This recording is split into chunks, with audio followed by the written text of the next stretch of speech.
Gianna, thanks. The Select Board meeting now underway in Hampden. And on tonight's agenda is the topic of funding a school resource officer. Western Mass News reporter Lexi Oliver joins us live in Hampden with more. Lexi.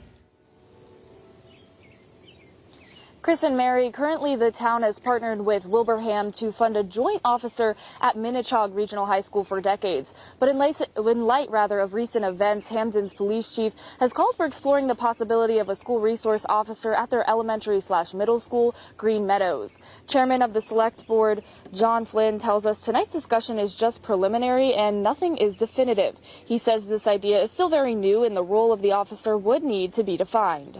I think the definition is key. You know, when we talk about resource, that's what we're talking about there.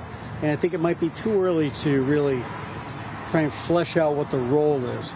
But I think this goes back to decades when we had a DARE officer and kids had the opportunity to bring questions forth to that person.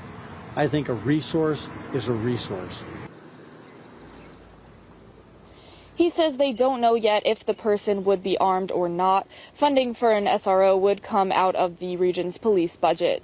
Meantime, some other local communities like Amherst and Northampton have taken action against adding a resource officer, saying the presence of armed school resource officers has not been shown to reduce gun-related incidents. Reporting live in Hampden, Lexi Oliver, Western Mass News.